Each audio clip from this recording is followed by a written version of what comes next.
I've spent so much time trying to understand the dynamics of our childhoods.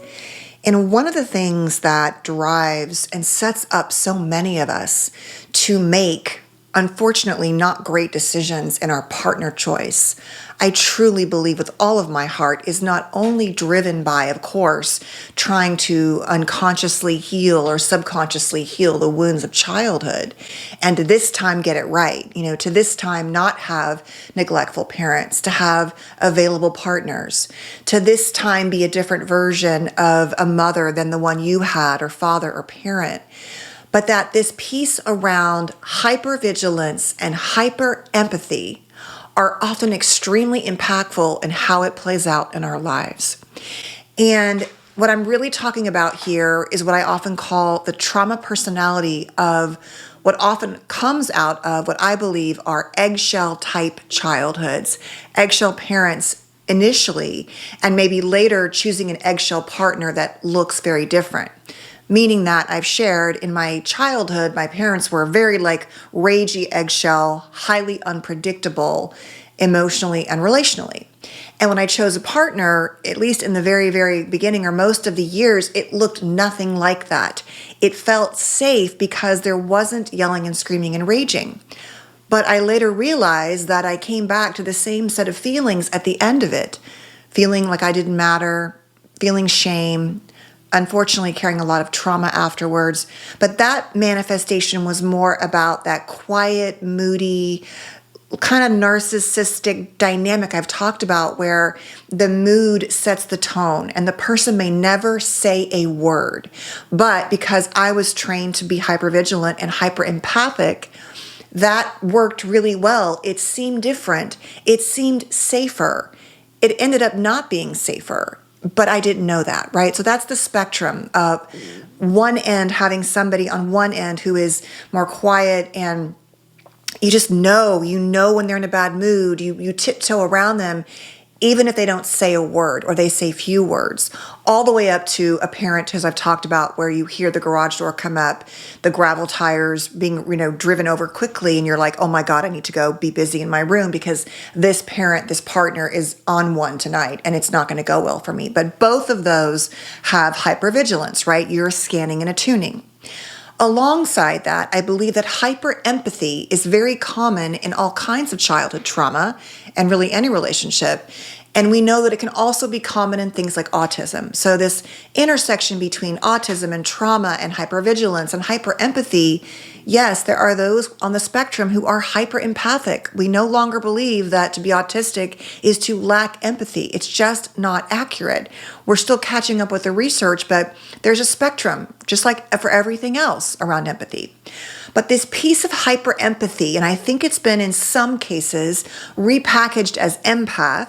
I'm not saying that some people, I believe, are not, we know this, born with a more sensitive temperament, a more delicate temperament to the world, to others. It's not that that's dismissing that, but the empath really is often about overly focusing on everyone else, often at the expense of yourself, and not knowing how to not do that. And that is where I think the hypervigilance and hyperempathy really connect and cross roads. Because, as we're going to talk about really quickly, some really common signs that you have this kind of what I call trauma personality, like you just think that's who you are, but really it was in large part outside of some genetic pieces. Could be autism, could be just temperament sensitivity, things like introversion, whatever, like who you naturally are. But it really gets cultivated in eggshell situations, in families that are often struggling with undiagnosed and untreated dynamics. Trauma, for sure, as that fuels narcissism, as that can fuel borderline. But we also know that genetics and hereditary dynamics and brain changes occur in something like borderline, but we know that trauma is a big piece, a large piece, things like bipolar, parents with ADHD and anger issues or impulse control, and even autism that is unrecognized and untreated with high emotional dysregulation, lack of predictability, and things like that. So how does all of that connect? When you're learning to be highly attuned and to scan, that's the hypervigilant piece, to scan for threat, In many situations, we learn that we become caretakers. We're overly emotionally and from a security perspective attuned to certain, dynamics. And if you had a childhood where the parent put you in role of best friend, caretaker, confidant, little parent to your siblings because they couldn't or weren't able to do it, you often become hyper-focused on being there for others and often at your own expense. So I'm going to go through some signs of what it can look like and feel like when you have that kind of trauma personality in your system. And we're going to talk at the end about some thoughts I had. I was walking yesterday at the beach and listening to some podcasts on the amygdala and the brain and the nervous system, and also about attachment. And I had this moment where I was like, I'm sure I didn't think of this, but it just kind of came together with these topics. And so that is going to hopefully help you put some pieces together to start to work on these dynamics if this is you. All right. So also I want to say that you might have had a childhood where the parents never raged and yelled, like I said.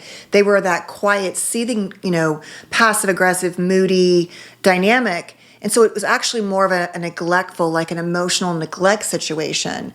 But you still had to be hyper vigilant and hyper attuned to giving them what they want. So once again, it doesn't necessarily mean that you only experience the yelling and screaming dynamic, because there really is that spectrum. The point is you needed to read. You need to read.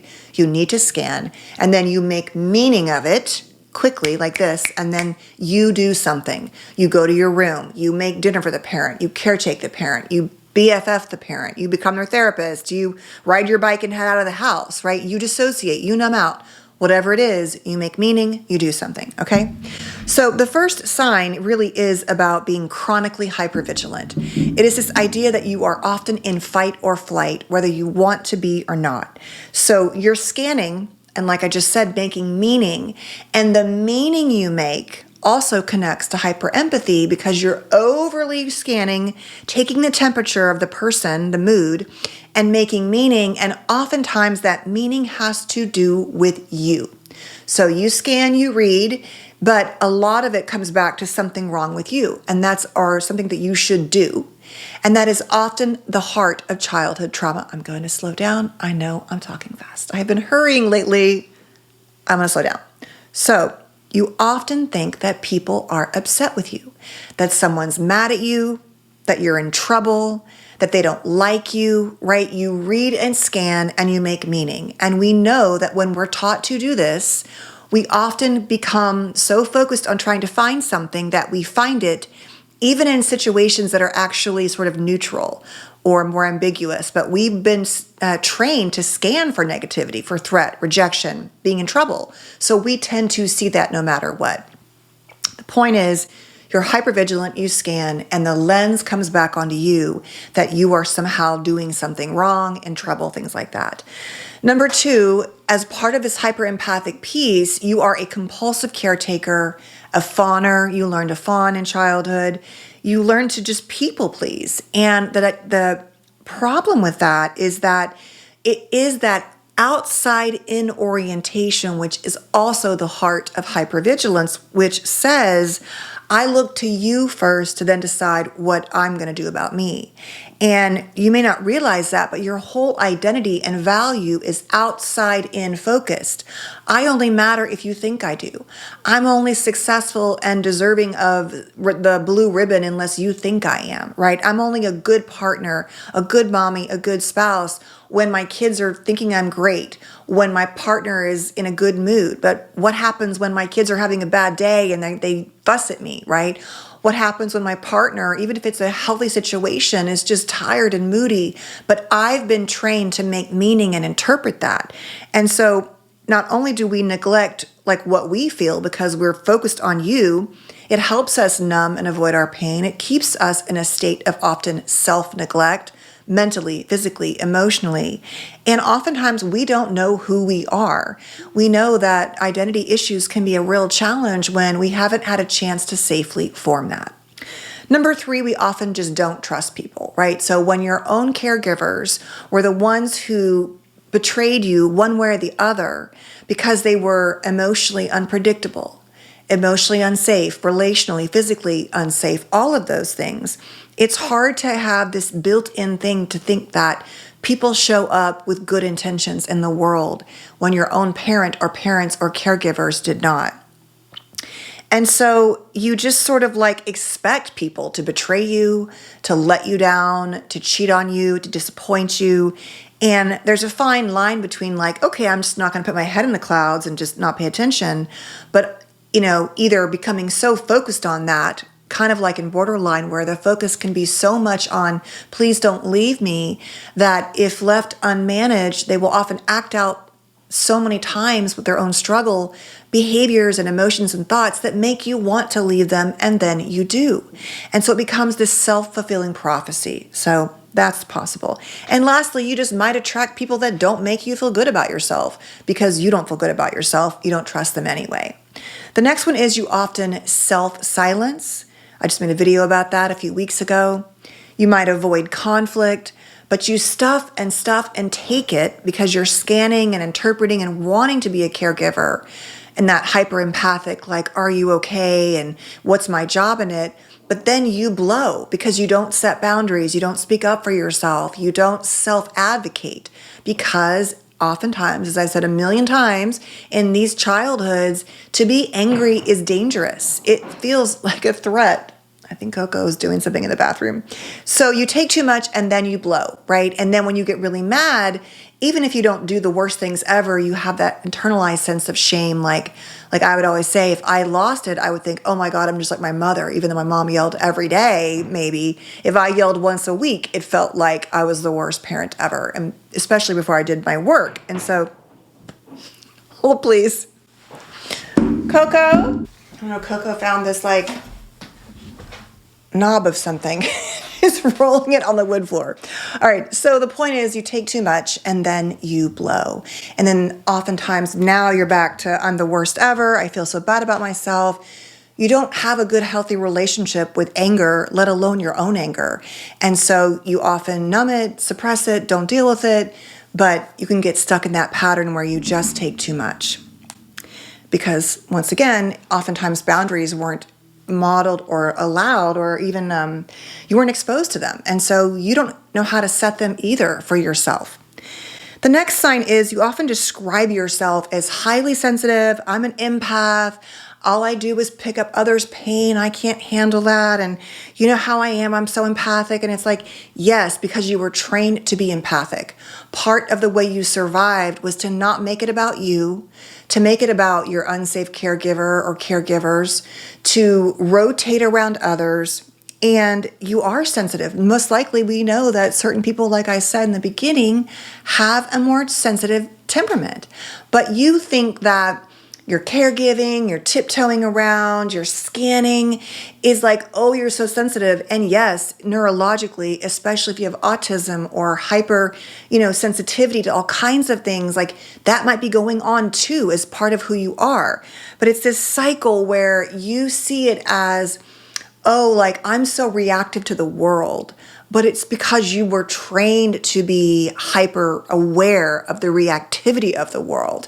And you think that's just who you are. That's the whole trauma personality. You just think that's just me. I'm just sensitive. And yes, and what else is going on? The next one is you're often chronically, we know the research shows through childhood trauma, fatigued. You have chronic illnesses, things like IBS, fibromyalgia, autoimmune disease, and we know that also things like cancer, diabetes, traumatic brain injury, maternal mortality rates, it goes on and on and on, the amount of risk and impact on our bodies that occurs physically as a result of trauma. And so not to mention the fact that being chronically hypervigilant and hyperempathic and always focusing on others is exhausting and depleting. And then if you add in something like neurodivergence, where social issues are stressful, social outings are depleting, like there's no doubt that there's this intersection between all of this. But the point is that you pay the price in your body. And really quickly, we know, I'll say from experience, that getting a diagnosis for something like an autoimmune disease, I think the average is like 7 years. These low-lying, chronically ill dynamics are very hard to get treatment, support, and diagnoses for. And then what you even do with it after that is a whole other conversation. The next one is that you feel that people have taken advantage of you because you're so sensitive, because you're so empathic. And the reality is, like I kind of said earlier, it's because you don't set the boundaries and you don't even know how. They weren't modeled for you in childhood. So you feel like, I'm not saying a victim, because I do believe it's important to say I am a victim of these things. I don't want to be defined by them and use that. But let's have some compassion for the fact that this did happen to me and I do struggle in certain ways. But it feels like it's almost like you had nothing to do with why the world took advantage of you. You don't see your role in it because you've been trained to not have your own sense of self in those interactions, in those dynamics. And so one of your goals is to work on your boundaries. The heart of all of this is this piece where you often feel, even though you mask it and you are a CEO or the volunteer or the best parent ever, friend, you deeply inside do not feel as lovable and worthy as you could. And you don't walk around even knowing that, but when something goes wrong or your heart gets broken or you don't get a job that you wanted or promotion or make a friend, the interpretation is really below the surface about it being something fundamentally wrong, unlovable, and unworthy about you. But like I said earlier, you don't really know that. And maybe you over make up for that through trying to be a workaholic kind of person, or you're always busy, or you're always volunteering. It's almost like you're trying to prove to yourself that you are worthy. But once again, now we're back to that hypervigilance and hyperempathy and the exhaustion that come with that. And the last thing is that you often have a tendency to isolate when you are really emotional. And I've talked about this a lot, that for many of us, being alone is the only time we are not scanning or trying to take care of others or worried about them or thinking about them. And it might include numbing, dissociation, addictions, whatever it is, binge watching shows or doom scrolling on your phone. But the point is that your nervous system is so activated that, especially when you're feeling really tender, you tend to want to isolate. Because it wasn't safe to have all those emotions, and you, maybe in your childhood when your parent was moody and quiet and all that, you went to your room. Maybe when they were yelling and screaming, you went to your room. Many of us were raised by ourselves, especially in Gen X, where we were alone a lot, one way or the other. Especially, if you were an only child like me, or your siblings were much older, but no matter what, or you were outside with your friends, but there wasn't a lot of adult attunement and emotional engagement to help you deal with your big feelings. All you know is that when you're activated, you just want to be alone in many regards. So what can you do? I was listening to this podcast, a couple of them, on what I love one. It's called Therapist Uncensored. It's very neuroscience and attachment based. And there was a couple of different ones I was listening to, but I had this thought about how all this plays out, this hyper empathy and hypervigilance, and what we can start to do about it. Because a lot of this is like, okay, great, but now what? And even though the answers are not that complicated, therapy, nervous system regulation, learning to mentalize and put ourselves, and not just from our lens, but the other person's lens, and to take both of those points of data in and make decisions. It just feels so much harder when you've been wired to be this certain way. And so here's what I think is helpful, is to think about the nervous system state that's being activated, right? So if you're saying, yes, I'm hypervigilant, I'm hyperempathic, I can't stop being that way, the chances are good that that is hard to do, is to first start to recognize and name the state you're in. The heart of this concept of the nervous system regulation theory, polyvagal theory, it isn't just about saying, I'm in a fight or flight, and so I need to do some deep breathing or go for a walk, or I'm in the shutdown collapse state. I need to move my body. That's that dorsal vagal state. Or even just to get out of it, and what do I do to get into the engagement state? Yes, that all matters. But the biggest piece of that is this concept of story following state, meaning that the brain needs a story for the state. So when I scan and go into hypervigilance, that's that meaning making I'm talking about. I need a story. Well, I just detected that my daughter is in a bad mood. All the way to that point, I recognize quickly that, I need to decide what that's about. This is all happening like beneath my awareness and my non-conscious kind of state. And I quickly create a story, even though it's moving into the cognitive state, that is something to do with a previous belief or history or whatever. And so I decide that she's mad at me because I was kind of quiet this morning. Now, very likely it had nothing to do with me. But when we're wired to make meaning, we need a story. And oftentimes the story is not accurate, right? So the first thing is to identify the state, and then you'll have a story, but to start to challenge that story. Is that story accurate? What can I do to explore that story, right? I can ask questions. Hey, are you doing okay? Is something wrong? Can I help in any way? You can get curious with yourself and others. The first thing though is it that sympathetic state or that shutdown state? Because most likely if it's hypervigilance and hyperempathy, you are at least beginning with a hypervigilant kind of like panicked fight or flight state. So you identify that and then you ask yourself, what is the story? Now, here's what I think is helpful, is to think about what your story is. It really goes back to everything I just described in this video. It's often a schema, a story, a pattern that was what you learned in childhood. So ask yourself, is it one of these stories? I'm in trouble. You're mad at me.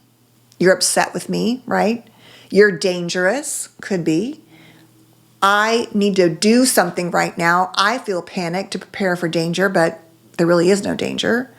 I'm unsafe. Or is it a story about, I need to take care of you? Now, that can get tricky, right? Because as a parent, that is our job.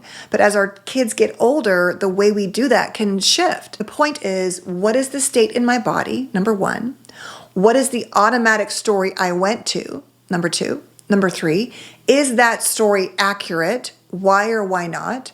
What other information or data do I need to have to make up the story here?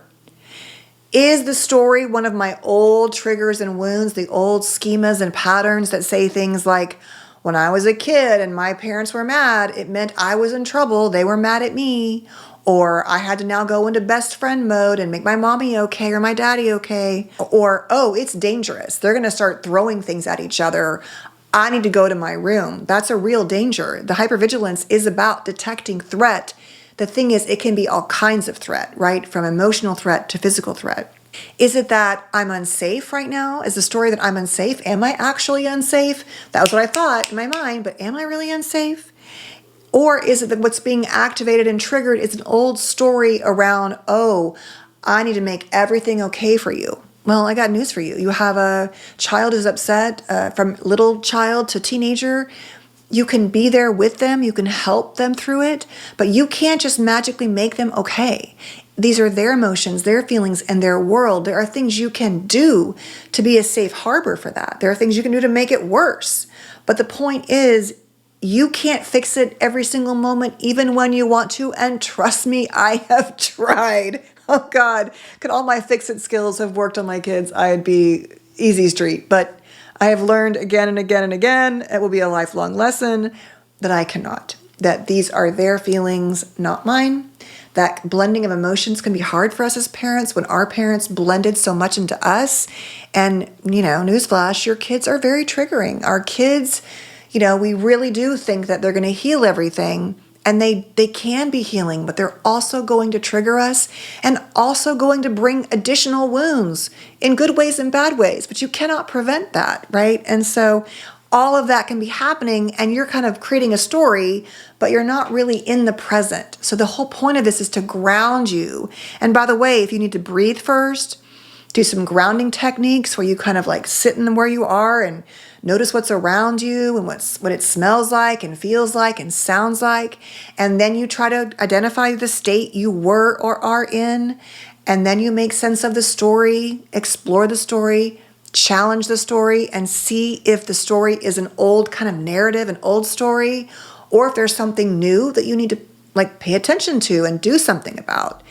And Then you ask yourself, I've done all of that. I kind of feel, because the more you ground, you're going to be able to make more sense of the real story, at least as much as possible. And then you decide what you want to do about it. I'm going to take a walk. I'm going to journal. I'm going to do some breathing. I'm going to go run on the treadmill, whatever. I'm going to go bake something. I'm going to color in my art book, right? You do the things to help get you more into that ventral vagal connected state. And you start to work with your story. Because the bottom line is this: when we were raised to be hyper empathic and hyper vigilant, it doesn't feel good. And the thing is, when that gets activated and triggered, which happens pretty much every day, especially if you have humans around you, I think the first thing that hit me yesterday was the first thing we want to do is offload that feeling. I don't want to feel it. I don't want to feel stressed or panicked or triggered. I don't want to feel responsible for you. I don't want to see you upset. I don't want you mad at me. I don't want to be in trouble. I don't want to feel unsafe or danger. And in a real state of hypervigilance, we need to decide if we're in danger and then do something about it. But these kind of dynamics happen in relationships in really, truly not necessarily unsafe ways. They can be, but often what's happening is we're trying to offload that feeling. I don't want to feel responsible for you. I don't want to feel your sad feelings, that we just start doing all kinds of things to kind of offload it. And we have a quick story that's not accurate. We shut down, we numb, we avoid, we overfix, and we're missing an opportunity to kind of shift that pattern inside of us. Why do I do that? What is that over-attunement, that over-scanning about? I'm never going to not want to have it. We need hypervigilance to survive, but I don't want to live in it every single moment and make meaning about it. So we have to begin to challenge those old stories and narratives, and then we can begin to do something for our nervous systems, for those stories. Maybe it's just journaling about the story you had. You're calm now, but you're like, wow, I thought they were mad at me, and they weren't mad at me at all. They just had a bad day. But it really triggered what it feels like to feel like I'm in trouble. And it's my job to fix everything, something like that. Thank you so much for being here. We are still going to talk about burnout and autism and masking more in the next week or so, as this is Autism Awareness Month. But I thank you so much for being here. Please stay safe and well. And I am curious to hear if you have any other thoughts about these stories we have and where you think you go with yours, because they often are these collection of patterns that we have no idea that we're, engaging in every day in all forms in our relationships.